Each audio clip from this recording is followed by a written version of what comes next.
देखना, इस बार ये डील मैं क्लियर करके आऊंगा और सारे नेगोशिएशन खुद संभालूंगा। इटली नहीं है, इंडिया है, इंडिया। यह सब कुछ पता चल रहा है और मैम्बो अंकल को तो पता ही नहीं कि उन्होंने भानुशाली ग्रुप के नए सीईओ को पहले ही ऑफर कर दिया।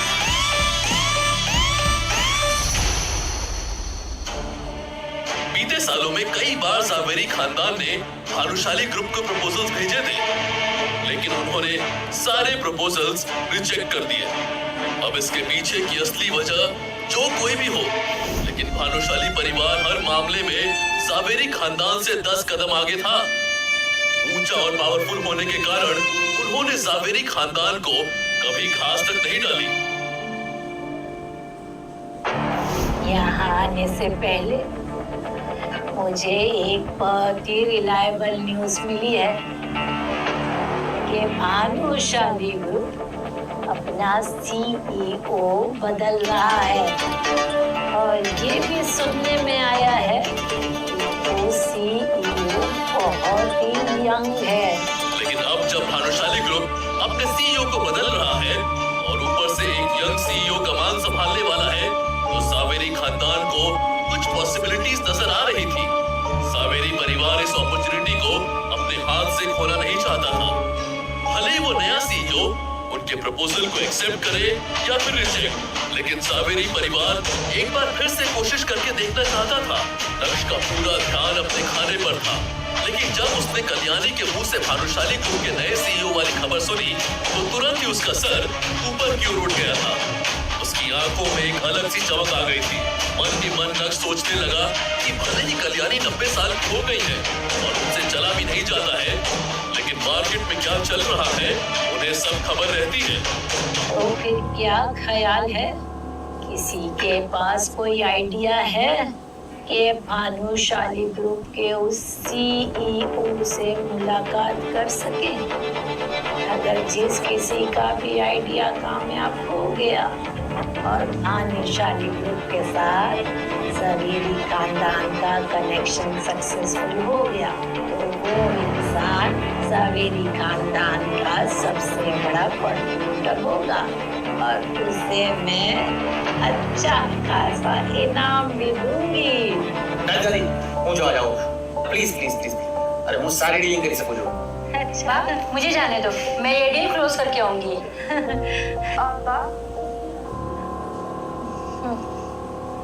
अनिका भी अपना मुंह खोलकर अपनी बात रखना चाहती थी, लेकिन जब अनिका ने जावेरी खानदान में अपनी जगह रियलाइज की, जो बाकी के कजिन से काफी नीचे थी, तो अनिका ने अंत में शांत रहने का फैसला लिया। कल्याणी के सामने सभी लोग एक के बाद एक अपने ओपिनियंस रख रहे थे और कल्याणी भी सभी की राय सुनकर सेटिस्फैक्शन में अपना सिर हिला रही थी।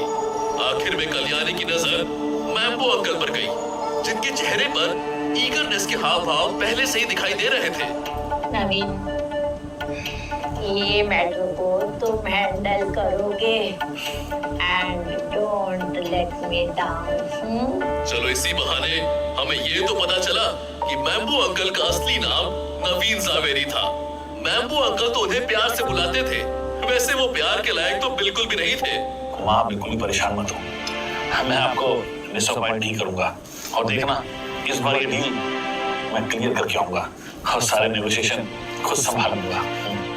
उनके चेहरे से वो काफी कॉन्फिडेंट नजर आ रहे थे। एक तरफ माँ और बेटे के बीच में कुछ सीरियस बातें चल रही थी, तो दूसरी तरफ नक्श भाई साहब का खाना हो गया था। मैम्बो अंकल डील क्लोज करेंगे, नेगोशिएशन भी करेंगे। भाई इतना कॉन्फिडेंस उनके अंदर कहां से आया? इटली नहीं है, इंडिया है, इंडिया। यह सब कुछ पता चल रहा है और मैम्बो अंकल को तो पता ही नहीं कि उन्होंने भानुशाली ग्रुप के नए सीईओ को पहले ही ऑफेंड कर दिया है और उसके बाद भी भानुशाली ग्रुप से कनेक्शन बनाने की बात कर रहे हैं।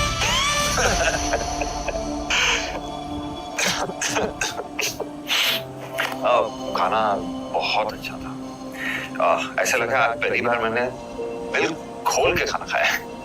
फैमिली गैदरिंग खत्म होने के बाद नक्श अनिका और चित्रा को लेकर घर की तरफ निकल पड़ा था।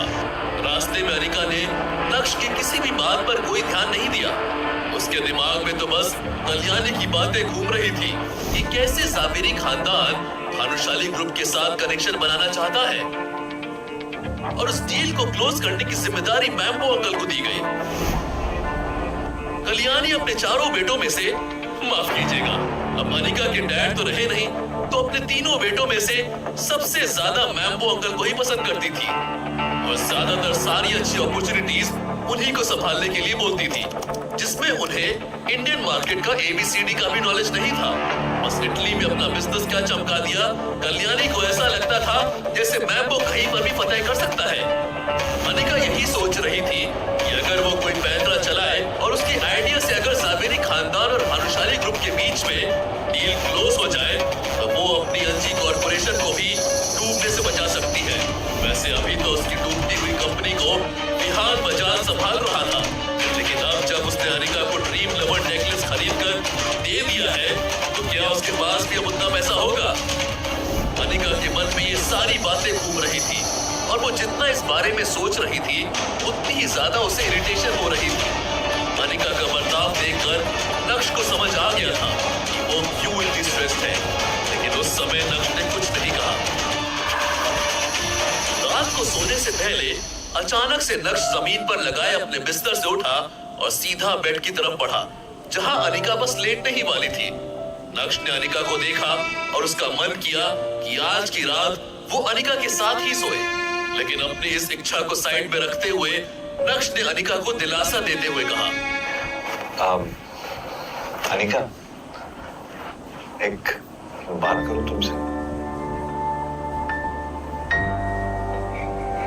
क्या है? तुम ना टेंशन मत लिया करो, सब ठीक होगा, सच में।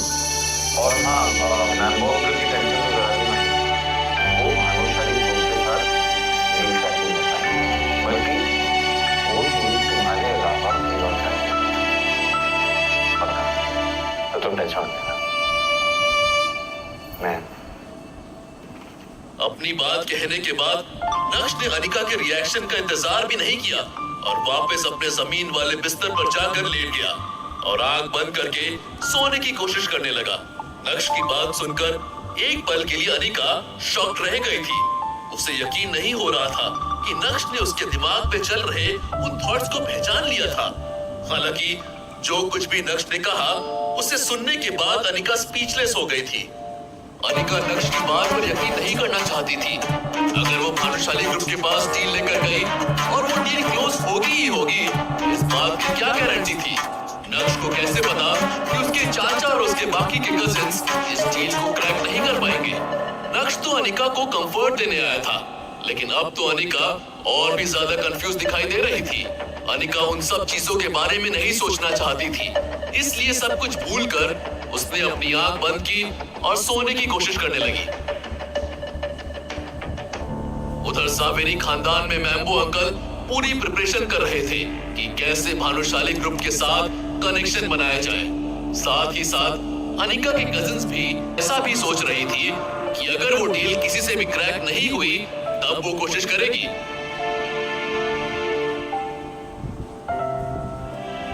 खैर जो कुछ भी था, इस कश्मकश में 3 से 4 दिन कैसे निकल गए पता ही नहीं चला और वो दिन आ गया जब भानुशाली ग्रुप को अपना नया सीईओ मिलने वाला था। उस दिन की सुबह जब अनिका अपने काम से निकल गई तो नक्श भी घर से निकल गया था। नक्श के दादाजी ने उसे सुबह ही कॉल करके बता दिया था कि आज उसकी ज्वाइनिंग है और उसकी सेक्रेटरी नंदिता ऑफिस में उसका इंतजार करेगी। नक्श ने अपना स्कूटर उठाया और हवा से बात करते हुए भानुशाली ग्रुप के ऑफिस की तरफ निकल पड़ा था। भानुशाली ग्रुप का मेन ऑफिस सूरत की सबसे पॉश लोकेलिटी में था। नक्श के मन में एक बात और खटक रही थी। इतनी बड़ी कंपनी का सीईओ होकर वो एक स्कूटर चला रहा था, इसलिए नक्श ने तय किया कि वो अपना स्कूटर ऑफिस के बाहर रोड के सामने की तरफ पार्क करेगा। अभी नक्श अपने स्कूटर को लेकर आगे बढ़ ही रहा था कि तभी एक लग्जरी कार अचानक से आई और उसने नक्श के स्कूटर को ठोक दिया। What is happening here? टक्कर इतनी जोर से हुई और स्कूटर का टायर भी टेढ़ा हो गया था। लग्जरी कार पर भी डेंट आ गया था, लेकिन गलती नक्श की नहीं थी। खैर अब क्या, अब तो तमाशा होने ही वाला था। अरे यार खून निकल रहा है। अबे अंधे घोड़े, इतनी बुरी तरह से मेरी गाड़ी को ठोक दिया। अरे इसका नुकसान कौन भरेगा? दिखता नहीं है तुझे? ये इससे पहले कि वो लग्जरी कार के ड्राइवर से कुछ कहता, अचानक से उस कार का दरवाजा खुला और नक्श को शिवानी के दर्शन हुए। Shit! सड़क पर देख कर नहीं चला सकते क्या? उस लड़की की टोन बहुत खराब थी। वहां मौजूद भीड़ उस लड़की को देखने के लिए और भी ज्यादा बेकाबू हो गई। सभी लोग फुसफुसाने लगे। ये लड़की कितनी खूबसूरत है, कौन सी फिल्म की स्टार है?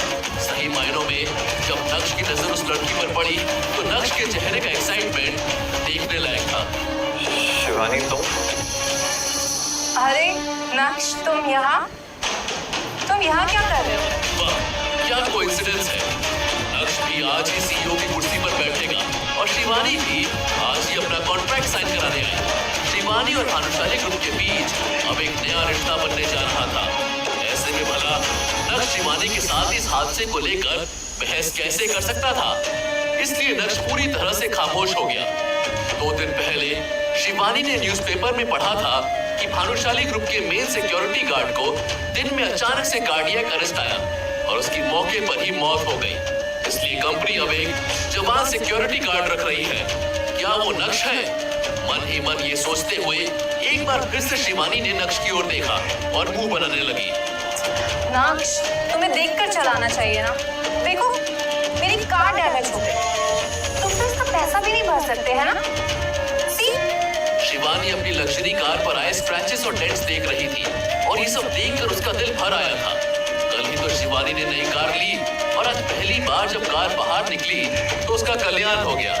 शिवानी की बात पर नक्श की तरफ से कैसा रिएक्शन आने वाला है? क्या नक्श अपनी गलती मानेगा या फिर शिवानी के साथ बहस करने लगेगा? अगर शिवानी उसे पैसे भरने के लिए बोलेगी तब नक्श क्या करेगा? क्या नक्श आज शिवानी को दिन में तारे दिखाएगा? क्या होगा जब भानुशाली ग्रुप के ऑफिस में शिवानी नए सीईओ के तौर पर नक्श से मिलेगी? क्या नक्श बैम्बू अंकल या अनिका के कजिन से मिलेगा?